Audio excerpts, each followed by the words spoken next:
জয়তী লাভের আজকের নিবেদনে আপনাদের সকলকে স্বাগত। আজ আপনাদের জন্য শীর্ষেন্দু মুখোপাধ্যায়ের লেখা গন্ধটা খুব সন্দেহজনক। শীর্ষেন্দু মুখোপাধ্যায় জন্মগ্রহণ করেন 1935 সালের 2রা নভেম্বর। তিনি এ যুগের একজন অন্যতম সাহিত্যিক। বড়দের এবং ছোটদের মনোজগতে তার অবাধ বিচরণ। বড়দের জন্য তার লেখা দূরবীন, ভুনপোকা, জাউ পাখি উল্লেখযোগ্য।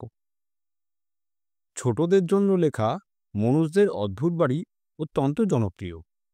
তার বহু উপন্যাস থেকে বই তৈরি হয়েছে, যেগুলির মধ্যে অন্যতম পাতালঘর, হীরের আংটি, গোসাই বাগানের ভূত এবং কাগজের বউ আমরা অনেকে দেখেছি। আজকের গল্পটি আমরা নিয়েছি শীর্ষেন্দু মুখোপাধ্যায়ের ভৌতিক গল্প সমগ্র এই বইটি থেকে। শুরু হচ্ছে আজকের গল্প, গন্ধটা খুব সন্দেহজনক। সেবার আমার দিদিমা পড়লেন ভারী বিপদে। দাদামশাই রেল কোম্পানিতে চাকরি করতেন।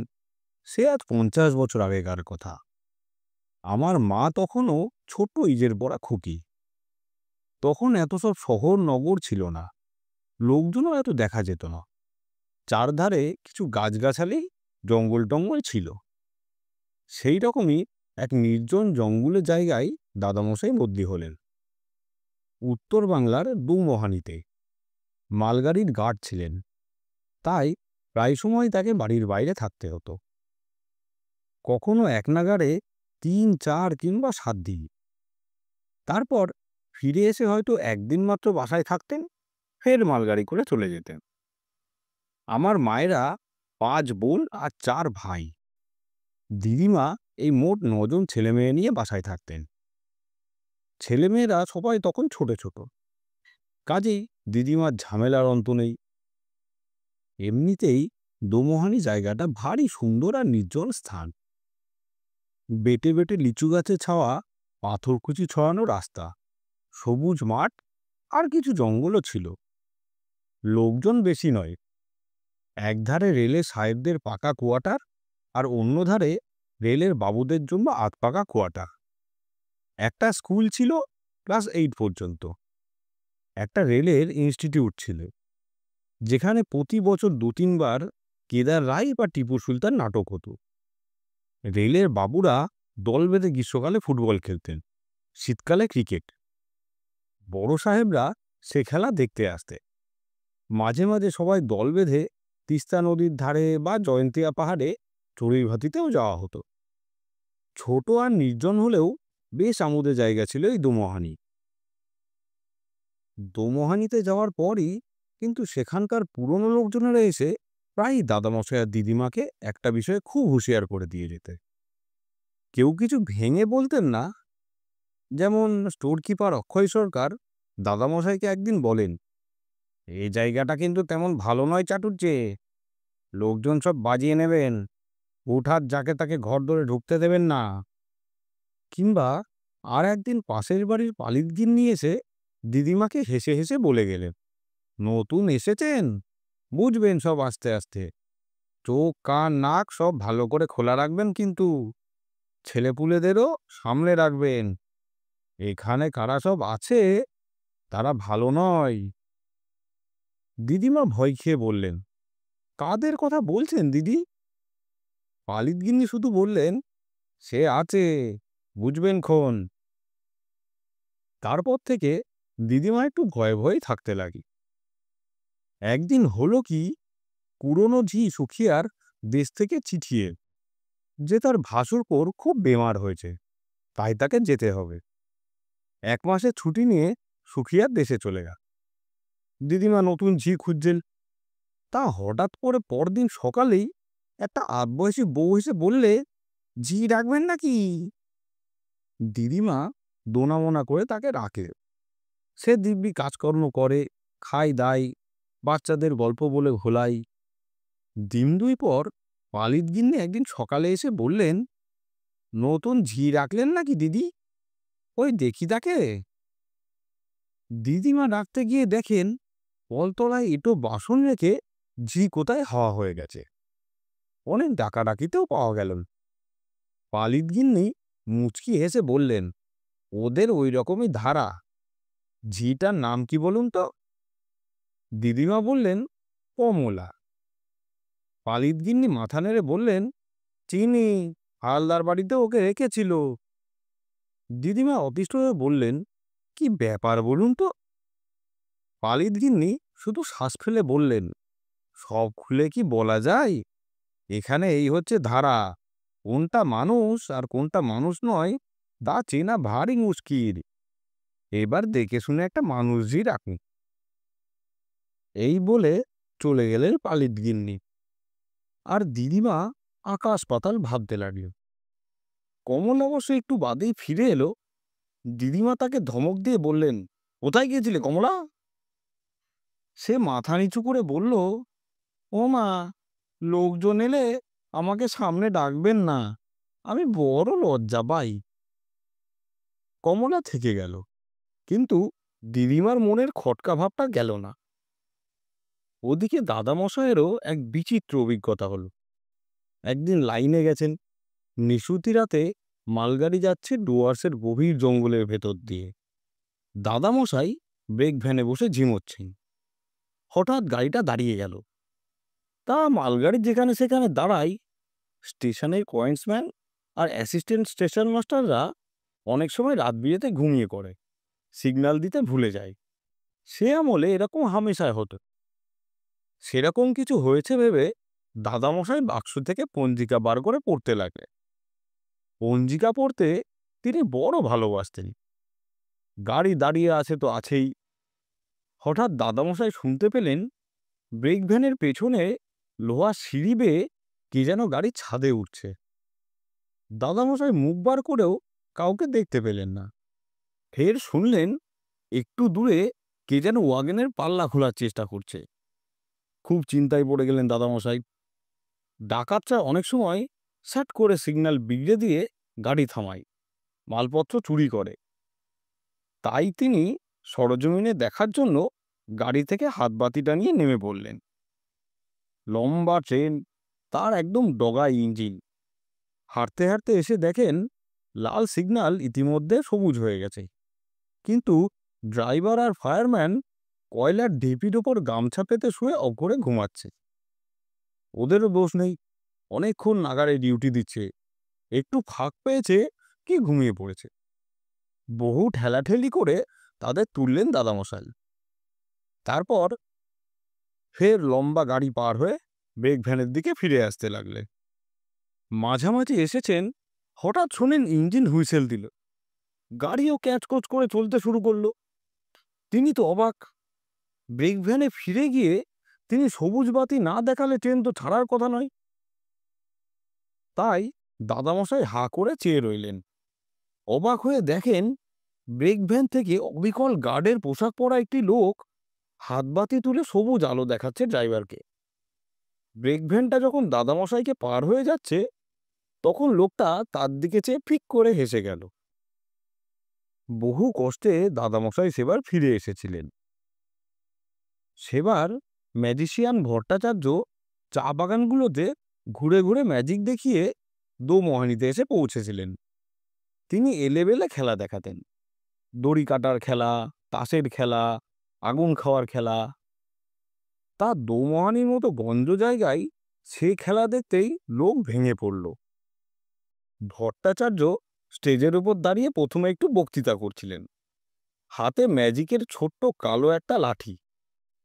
বলছিলেন, ম্যাজিক মানে হাতের কৌশল, মন্ত্রতন্ত্র নয়।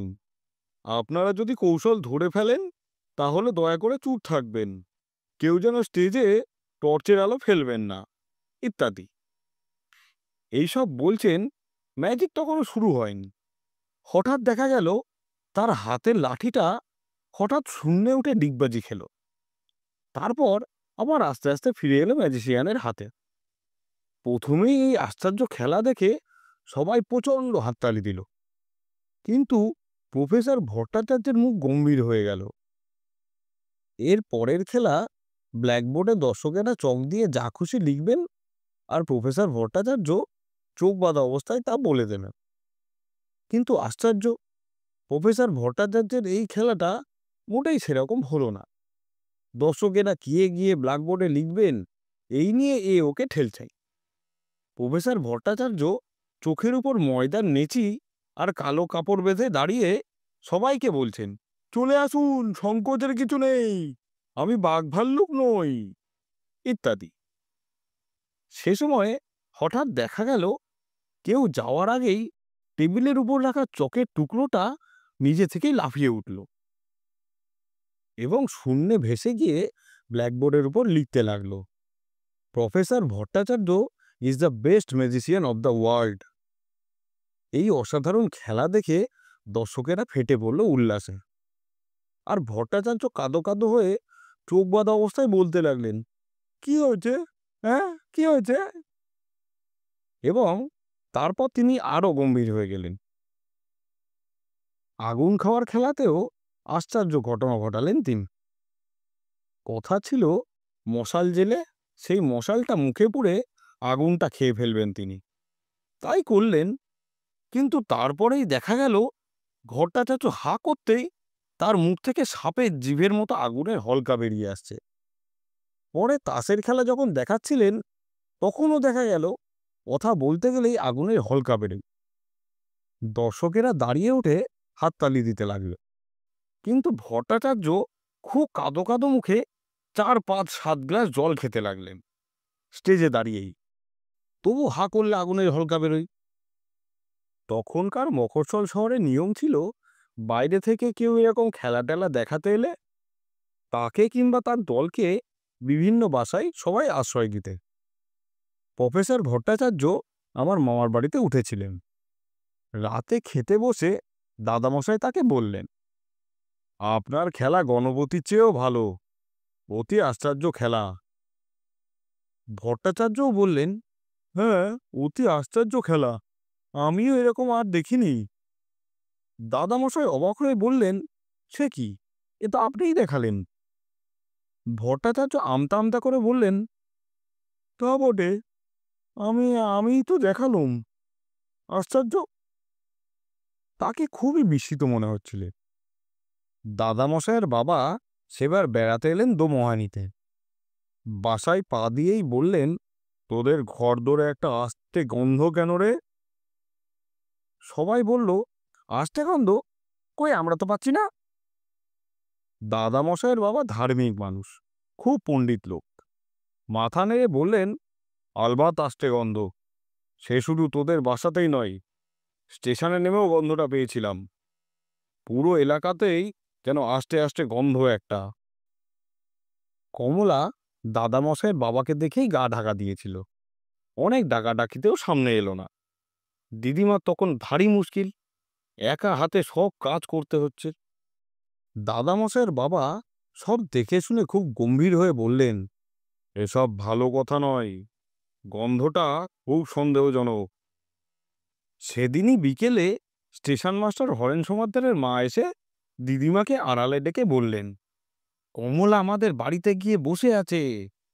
তা বলি বাছা, তোমার শ্বশুর ধার্মিক লোক, সে ভালো, কিন্তু উনি যদি জপ তপ বেশি করেন, ঠাকুর দেবতার নাম ধরে ডাকাডাকি করেন, তাহলে কমলা এই বাড়িতে থাকে কি করে?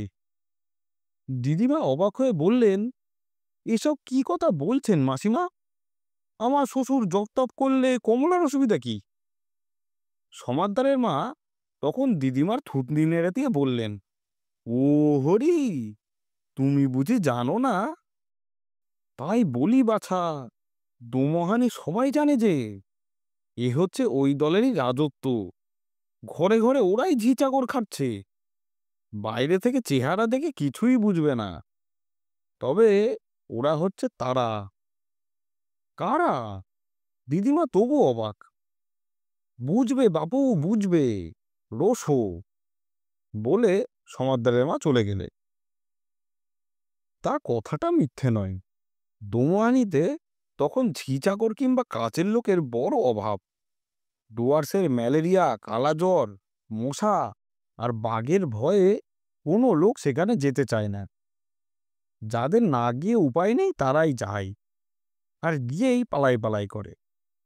তবু ঠিক দেখা যেত। কারো বাসায় ঝিঁচাকর বা কাজের লোকের অভাব হলেই ঠিক লোক জুটে যেত।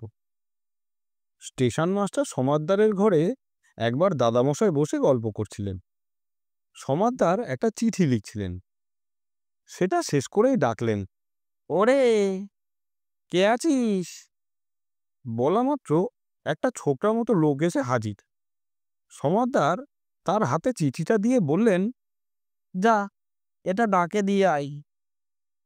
দাদামশাই তখন জিজ্ঞাসা করলেন, লোকটাকে নতুন রেখেছেন নাকি?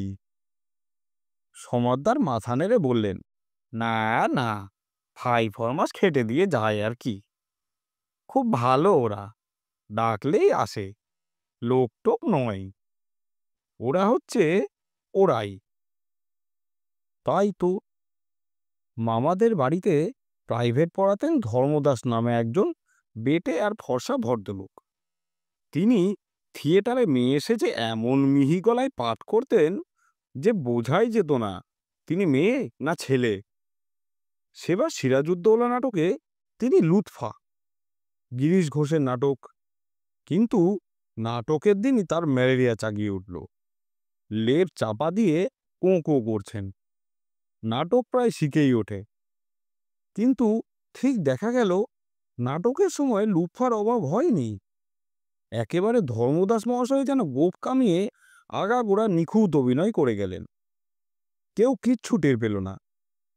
কিন্তু ভেতরকার কয়েকজন ঠিকই জানত যে সেদিন ধর্মদাস মাস্টারমশাই মোটেও স্টেজে নামেন। নাটকের শেষে সমাদ্দার দাদামশাইয়ের সঙ্গে ফিরে আসছিলেন।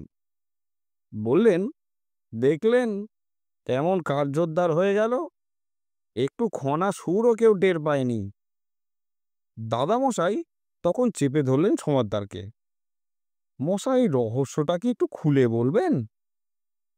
সমাদ্দার হেসে শতখান হয়ে বললেন, সবই তো বোঝেন মশাই, একটা নীতি কথা বলে রাখি, সদ্ভাব রাখলে সকলের কাছ থেকেই কাজ পাওয়া যায়, কথাটা খেয়াল রাখবেন। মামাদের মধ্যে যারা একটু বড় তারা বাইরে খেলে বেড়াতো। মা আর বড় মাসি তখন কিছু বড় হয়েছে। অন্য মামা মাসিরা তখনও নাবালক নাবালিকা। মার বড় লুডো খেলার নেশা ছিল। তো মা আর মাসি রোজ দুপুরে লুডো পেতে বসত। তারপর ডাক দিত, আয় রে। অমনি টুক করে কোথা থেকে মায়ের বয়সী দুটো মেয়ে হাসি মুখে লুডো খেলতে বসে যেত। মামাদের মধ্যে যারা বড় হয়েছে সেই বড় আর মেজো মামা যেত বল খেলতে। দুটো পার্টিতে প্রায়ই ছেলে কম পড়তো। ছোট জায়গা তো, বেশি লোকজন ছিল না। কিন্তু কম পড়লেই মামারা ডাক দিত, এই কে খেলবি আয়। অমনি 4-5 জন এসে হাজির হতো। মামাদের বয়সেই সব ছেলে, খুব ভালো খেলা জমিয়ে দিত তারা। এই খেলা নিয়েই আর একটা কাণ্ড হলো একবার। দোমোহানির ফুটবল টিমের সঙ্গে এক চা বাগান টিমের ম্যাচ। চা বাগান থেকে সাঁওতাল আর আদিবাসী দুর্দান্ত চেহারা সব খেলোয়াড় এসেছে। দোমোহানির বাঙালি টিম জুত করতে পারছে না। হঠাৎ দোমোহানি টিম খুব ভালো খেলা শুরু করল। দুটো গোল শোধ দিয়ে আরও একখানা দিয়েছে। এমন সময় চা বাগান টিমের ক্যাপ্টেন খেলা থামিয়ে রেফারিকে বলল, ওরা 12 জন খেলছে। রেফারি গুনে দেখলেন, না, 11 জনই। ফের খেলা শুরু হতে একটু পরে রেফারি খেলা থামিয়ে দোমোহানির ক্যাপ্টেনকে ডেকে বললেন, তোমাদের টিমে 4-5 জন এক্সট্রা লোক খেলছে। দুর্দান্ত সাহেব রেফারি, সবাই ভয় পায়। দোমোহানির ক্যাপ্টেন বুক ফুলিয়ে বলল, গুনে দেখুন। রেফারি গুনে দেখে আহাম্মক, 11 জনই। দোমোহানি টিম আরও 3টে গোল দিয়ে দিয়েছে। রেফারি আবার খেলা থামিয়ে ভীষণ রেগে চেঁচিয়ে বললেন, there are at least 10 extra man in this team. দর্শকদেরও তাই মনে হয়েছে। গুনে দেখা যায় 11 জন। কিন্তু খেলা শুরু হতেই যেন ঘাসের বুকে লুকিয়ে থাকা কিংবা বাতাসের মধ্যে মিলিয়ে থাকা সব খেলোয়াড় পিলপিল করে নেমে পড়ে মাঠের মধ্যে। রেফারি দোমোহানি টিমকে লাইন আপ করিয়ে সকলের মুখ ভালো করে দেখে বললেন, শেষ 3টে গোল যারা করেছে তারা কই? তাদের তো দেখছি না। একটা কালো ঢ্যাঙা ছেলে, একটা বেটে আর ফর্সা, আর একটা ষাঁড়ের মতো, তারা কই? দোমোহানির ক্যাপ্টেন মিনমিন করে যে সাফাই গাইল, তাতে রেফারি আরও রেগে টং। চা বাগানের টিমও ভ্যাবাচাকা খেয়ে হাঁপসে পড়েছে, কিন্তু কেউ কিছু বুঝতে পারছে না। খেলা অবশ্য বন্ধ হয়ে গেল। দাদামশাইয়ের বাবা লাইনের ধারে দাঁড়িয়ে খেলার হালচাল দেখে বললেন, আবার সেই গন্ধ, এখানেও একটা রহস্য আছে, বুঝলে সমাদ্দার? স্টেশন মাস্টার সমাদ্দার মশাই পাশেই ছিলেন। বললেন, বেটারা একটু বাড়াবাড়ি করে ফেলেছে। কে, কাদের কথা বলছো? সমাদ্দার এড়িয়ে গেলেন। দাদামশাইয়ের বাবা দীর্ঘশ্বাস ছেড়ে বললেন, গন্ধটা খুব সন্দেহজনক। দাদামশাইয়ের বাবা সবই লক্ষ্য করতেন আর বলতেন, এসব ভালো কথা নয়, গন্ধটা খুব সন্দেহজনক। ও বৌমা, এসব কি দেখছি তোমাদের এখানে? উঠ বলতেই সব মানুষজন এসে পড়ে কোত্থেকে, আবার হুশ করে মিলিয়ে যায়। কাল মাঝরাতে উঠে একটু তামাক খাওয়ার ইচ্ছে হলো, উঠে বসে কেবলমাত্র আনমনে বলেছি একটু তামাক খাই, অমনি একটা কে যেন বলে উঠল, এই যে মশাই, তামাক সেজে দিচ্ছি। অবাক হয়ে দেখি সত্যি একটা লোক কলকে ধরিয়ে এনে হুকোই বসিয়ে দিয়ে গেল। এরা সব কারা? দিদিমা আর কি উত্তর দেবেন, চুপ করে থাকেন। দাদামশাইও বেশি উচ্চবাচ্য করেন, বোঝেন সবই, কিন্তু দাদামশাইয়ের বাবা কেবলই চারধারে বাতাস শুকে শুকে বেড়া আর বলেন, এ ভালো কথা নয়, গন্ধটা খুব সন্দেহজনক। মা প্রায়ই তার দাদুর সঙ্গে বেড়াতে বেরোতেন। রাস্তাঘাটে লোকজন কারোর সঙ্গে দেখা হলে তারা সব প্রণাম বা নমস্কার করে সম্মান দেখাত দাদামশাইয়ের বাবাকে, কুশল প্রশ্ন করত। কিন্তু দাদামশাইয়ের বাবা বলতেন, রোসো বাপু, আগে তোমাকে ছুঁয়ে দেখি, গায়ের গন্ধ শুকি, তারপর কথাবার্তা। এই বলে তিনি যাদের সঙ্গে দেখা হতো তাদের গা টিপে দেখতেন, শুকতেন, নিশ্চিত হলে কথাবার্তা বলতেন। তারও দোষ দেওয়া যায় না। সে সময়ে দোমোহানিতে রাস্তাঘাটে বা হাটে বাজারে যেসব মানুষ দেখা যেত, তাদের 12 আনায় নাকি সত্যিকারের মানুষ নয়।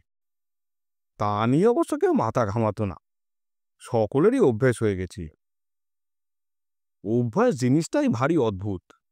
যেমন বড় মামার কথা বলি, দোমোহানিতে আসার অনেক আগে থেকেই তার ভারী ভূতের ভয় ছিল। তারও দোষ দেওয়া যায় না, ওই সময় ভূতের ভয় কারই বা না থাকে। তার কিছু বেশিই ছিল। সন্ধ্যের পর ঘরের বার হতে হলেই তার সঙ্গে কাউকে যেতে হতো। দোমোহানিতে আসার অনেক পরেও সে অভ্যাস যায়নি। একদিন সন্ধেবেলা বসে ধর্মদাস মাস্টারমশাইয়ের কাছে পড়ছেন একা। বাড়ির সবাই পাড়া বেড়াতে গেছে।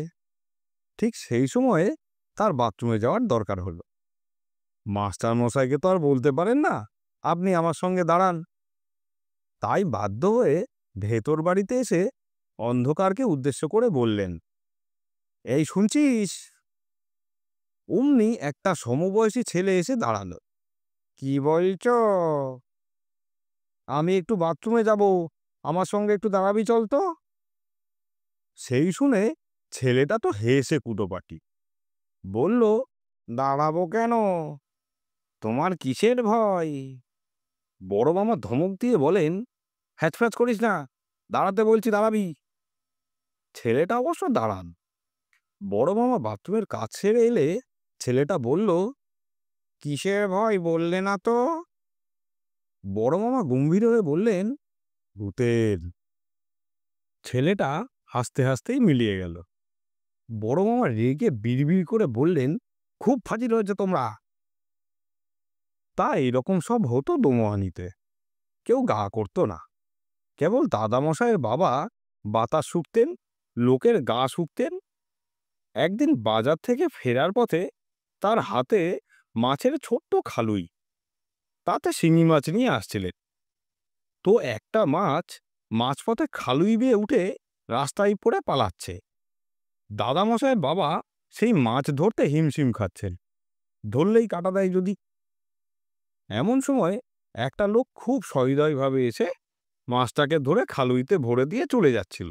দাদামশাইয়ের বাবা তাকে থামিয়েই গা শুকে বললেন, এ তো ভালো কথা নয়, গন্ধটা বেশ সন্দেহজনক।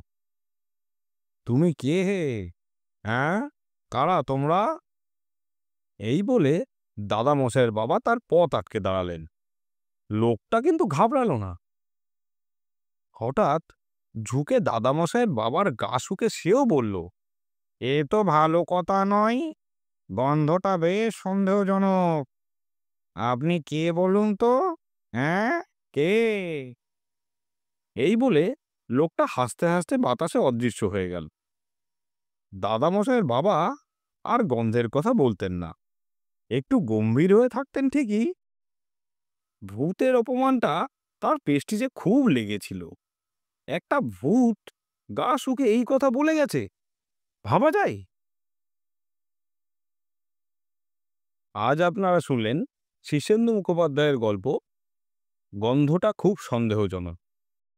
প্রধান চরিত্রে গল্পের কথক, দিদিমা, দাদামশাই, পালিত গিন্নি, দাদামশাইয়ের বাবা, প্রফেসর ভট্টাচার্য, সমাদদার, সমাদদারের মা, সাহেব রেফারি ও ওরা।